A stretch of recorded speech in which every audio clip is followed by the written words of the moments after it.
Hi friends, நான் காயத்ரி பேசுகிறேன். இது என்னோட ஆரோக்கிய யூடியூப் சேனல்.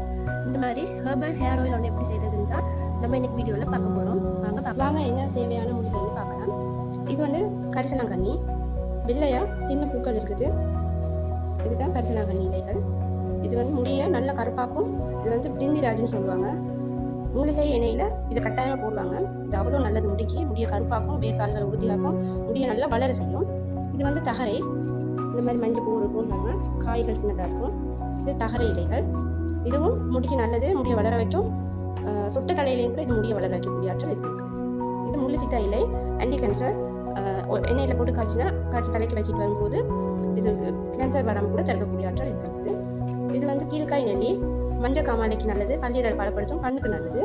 இது அம்மான் பச்சரிசி இலைகள், குளிர்ச்சியானது, வயிறு சம்பந்தமான எல்லா பிரச்சனைகளுக்குமே இது ரொம்ப நல்லது. இது செம்பருத்தி பூ, செம்பருத்தி இலை. இது ரெண்டுமே முடிக்கு ரொம்ப நல்லது தான். முடியை நல்லா கருப்பாக்கும், ஷைனிங் கொடுக்கும், நல்லா நீளமாக வளர வைக்கும். இது மல்லிகைப்பூ வாசத்துக்காக போடுறது. இது வலம்புரிக்காய், இடம்புரிக்காய், அதாவது முறுக்கு திப்பின்னு சொல்லுவாங்க. இது எண்ணெயில் போட்டு காய்ச்சிட்டு தலைக்கு வச்சுட்டு நம்ம வரும்போது இது வந்து நல்ல தூக்கம், நமக்கு நல்ல தூக்கத்தை கொடுக்கும், ரொம்ப நல்லது. இது வந்து கற்றாழை. இதுவும் ரொம்ப நல்லது. முடியை நல்லா பாலிஷ் ஆகும், ஷைனிங் கொடுக்கும். முடியில சொடுகு பிரச்சனை அதுக்கெல்லாம் இது ரொம்ப நல்லது. முடியை நல்லா நீளமாக வளர வைக்கக்கூடியது. இது வந்து வெட்டுக்காய் பூண்டு. இதுவும் முடிக்க நல்லது, குளிர்ச்சியை தரக்கூடியது. இது வந்து வயிறு சம்பந்தமான பிரச்சனைகள், அதாவது அல்சர், வயிற்றுல புண்ணு, அதெல்லாம் இது குணப்படுத்தும். இது மருதாணி இலைகள். மருதாணி இலை வந்து உங்களுக்கு தெரியும், முடியை நல்லா கருப்பாக்கும், அதே மாதிரி குளிர்ச்சி தரக்கூடியது. இது துளசி இலைகள். துளசி இலை வந்து பேன், பொடுகு, பூச்சி இதுக்கு ரொம்ப நல்லது. இது கிருமி நாசினி, அதனால நம்ம எண்ணெய்க்கு போடுறோம். இது வந்து வெந்தயம் வந்து முடிக்கு நல்லது. முடியில வேர்க்காலைகளை இருக்க வைக்கும், முடிக்கு நல்ல ஷைனிங், பொலிஷ்னஸை கொடுக்கும். இதுவும் அதே மாதிரி குளிர்ச்சியானது ஒன்று, அதனால நம்ம இதை எண்ணெய்க்கு போடுறோம். முடி வளர்ச்சிக்கு இது ரொம்ப நல்லது.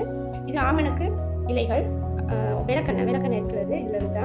இது விளக்கெண்ணெய் தெரியவங்களுக்கு பூவத்துக்கு, கண்ணிமைகளுக்கு பூசுவாங்க, அடர்த்தியாக வளரும்னு. அப்போ அதில் இல்லை தான் இது குளிர்ச்சியானது, அதனால நம்ம இதையும் எண்ணெய்க்கு போடுறோம். இது வந்து கருஞ்சீரகம் நல்ல முடியை கருப்பாக்கும், முடிக்கு நல்லது. இது உள்ளுக்குமே எடுப்பாங்க. இது ஒரு நல்ல மூலிகை. இது கொய்யா இலை வந்து துவர்ப்பு தன்மையுடையது. இது வந்து முடியில வேர்க்கால்களை இருக வைக்கும், முடி கொட்டுறதை நிறுத்தும், பூச்சி, பொடுகு, பேன் இதுக்கெல்லாம் ரொம்ப நல்லது. இது குப்பை மேனி இலைகள். குப்பை மேனி தெரியும், குப்பையான மேனியை கூட அழகாக மாற்றக்கூடியது, அப்படிப்பட்டது. இது கிருமி நாசினி. அதே மாதிரி தலையில் உள்ள பிரச்சனைகள், அதாவது பேன், பூச்சி, பொடுகு இதுகள் எல்லாமே தலையை வந்து நல்லா சுத்தமாக வச்சுக்கிறதுக்கு. இது கருவேப்பிள்ளை. இரும்பு சத்து நிறைந்தது, முடிக்கு ரொம்ப நல்லது. வேர்க்கால்கள் முடிக்கு உறுதியை கொடுக்கக்கூடியது. கருவேப்பிள்ளை வந்து சும்மா சாப்பிட்டாலே முடிக்கு நல்லது. இது வேப்பிலை கிருமி நாசினி. தலையில பேன், பொடுகு, பூச்சி வெட்டு அந்த மாதிரி இருக்கிறது குணப்படுத்தக்கூடியது, முடியை நல்லா வளர வைக்கக்கூடியது. இது அருகம்புல் குளிர்ச்சியானது, நல்ல தூக்கம் வரும், அதனால எண்ணெய் போடுறோம். இது வந்து ஆவாரம் பூவாங்க. இந்த ஆவாரம் பூ வந்து கிருமி நாசினி, அதே மாதிரி முடி வளர்ச்சிக்கு உதவக்கூடியது. தலைமுடியில் உள்ள பூச்சிகள், பேன், சுடுக்குகள் இது நல்லது. இது வந்து வெட்டிவேர் வந்து குளிர்ச்சியானது, அதே மாதிரி வாசனை தரக்கூடியது, அதனால போடுறோம். இது வந்து சின்ன வெங்காயம் வந்து புழுவெட்டு, பூச்சிக்கட்டினால கொட்டின முடிகள், அதே மாதிரி நெத்தியில கொட்டின முடிகள், அந்த மாதிரி பேபி ஹேரெல்லாம் வளர வைக்கும். இது வந்து நெல்லி வத்தல். இந்த மாதிரி இருக்குது இந்த நெல்லி வத்தல் நம்ம பச்சை நெல்லிக்காய் போடுறதை விட இந்த நெல்லி வத்தல் போடுறது நல்லது. பச்சையாக போடக்கூட அதில் புளிப்பு தன்மை வந்து முடிக்கு சரியில்லைன்னு சொல்கிறாங்க. அதனால இப்படி காய வச்சு நெல்லி வத்தலை போடுறது நல்லது. நெல்லிக்காய் முடி வளர்ச்சிக்கு ரொம்ப உதவக்கூடியது. இது அவுரி இலையிட பொடி தான். இது அவுரி வந்து முடிய கருப்பாக்கக்கூடியது. அப்ப அந்த அவுரியிட பொடி இது முடிய நல்லா கருப்பாக்கும், முடி வளர்ச்சிக்கு நல்லது. இது நீங்க ஒன்றும் இல்லாம சும்மா இந்த அவுரி இலையை எடுத்து அரைச்சி தலைக்கு போட்ட கூட வெள்ளை முடிவுக்கு வந்து கருப்பாக்கும், அதாவது டை மாதிரி செய்யப்படும், முடிய நல்லா கருப்பாக்கக்கூடியது இந்த அவுரி பொடி. அதனால இதை நம்ம இன்னைக்கு போடுவோம். வாங்க எப்படி ஹேர் ஆயில் செய்யறதுன்னு பார்க்கலாம்.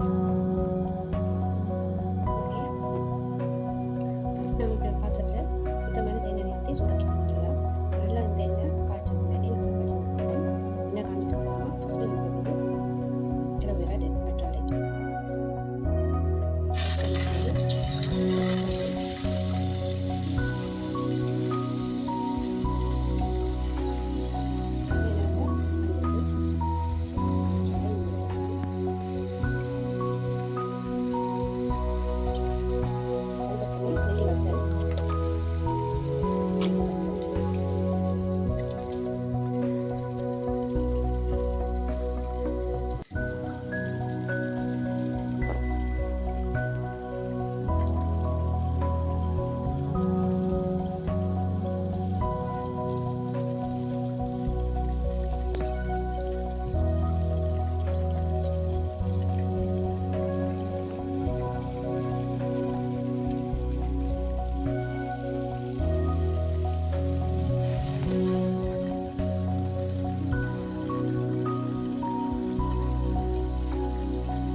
ஆயில் உங்களுக்கு வேணுமா இருந்தால் இந்த இந்த நம்பருக்கு நீங்கள் எனக்கு கால் பண்ணிங்கன்னா வாட்ஸ்அப்பில் மெசேஜ் பண்ணால் இந்த ஹேர் ஆயில் இதே மாதிரி இந்த ஹேர் ஆயிலை நீங்கள் 3 நாள் சூரிய ஒளியில் வச்சு எடுத்துட்டு 4வது நாள் வடிச்சு எடுத்து இப்படி ஒரு பாட்டிலில் ஊற்றி வச்சிட்டிங்கன்னா நீங்கள் இதை யூஸ் பண்ணலாம்.